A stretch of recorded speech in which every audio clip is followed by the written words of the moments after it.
Let's go through the first half of this viral video together. When the Department of Education first started in 1979, it had three main goals: administer federal funding for education, collect and analyze data on schools and students, and enforce federal education laws that relate to civil rights and equal access. True. Notice that nothing I listed mentioned giving them power to set educational standards. That's something that's left up to the states, right? Not quite. Yes, quite. The Department of Education does not set curriculum, never has. That is and always has been a state and local responsibility. In fact, many red states love it that way because that state and local control is what gives them powers like banning books and restricting what teachers say in class. The Department of Education requires that all schools and states that accept federal funding have to follow certain guidelines and standards, which essentially gives them control over what's being taught in schools and basically puts all states and schools on a one-size-fits-all education model. The guidelines are if you take federal money from the department, you have to follow federal civil rights laws. They're saying, like, if you want federal money, don't be racist, sexist, or ableist. This means that students in places like Malibu, California, and rural Alabama are forced to follow the same curriculum and teaching methods despite obvious economic and cultural differences that impact how students learn. Perfect example of two states that are basically educational opposites in terms of standards, content, and political ideology. You can go and look up Alabama and California state standards side by side and see the differences yourself. California uses Common Core for English and Math, NGSS for Science, and its own social studies standards.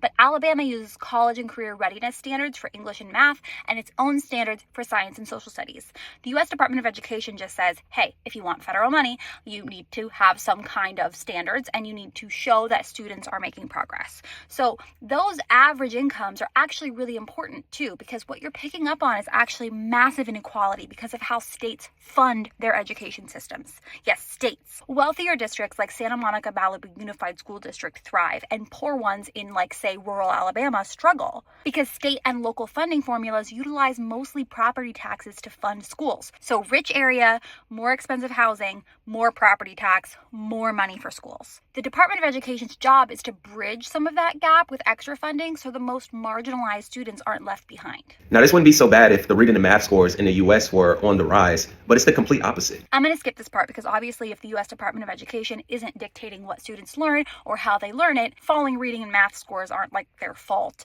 And getting rid of the department won't change these scores. In fact, we'll probably see student performance drop in red states because the lowest performing states are red states and they take the most federal money and they have been gutting public education the most. Without federal oversight saying, hey, you have to look out for your disabled, emergent bilingual, and poor students, we can expect that downward trend to continue. What makes this worse is that the U.S. spends more money on education than almost every other country in the world. By far. I'm glad you said almost because we are fourth in spending, but that's not because of federal control. That's because we have never had equity in education, and the Department of Education is one of the only agencies trying to fix that. So this model clearly does not work, and it's not something that you can just throw money at to fix. No one's saying we should just throw money at schools with no strategy. What we're saying is money matters, especially when, again, the system we're talking about is funded mostly by local property taxes, which automatically means rich neighborhoods get more and poor neighborhoods get less. Eliminating the Department of Education will not change the state and local funding formulas responsible for that inequity.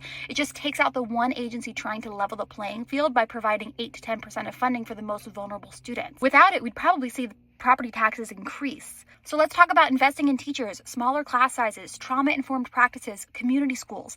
There is real work to do together, but eliminating the department isn't going to help. The next part of this video is all about college, so part 2 coming at you in a sec.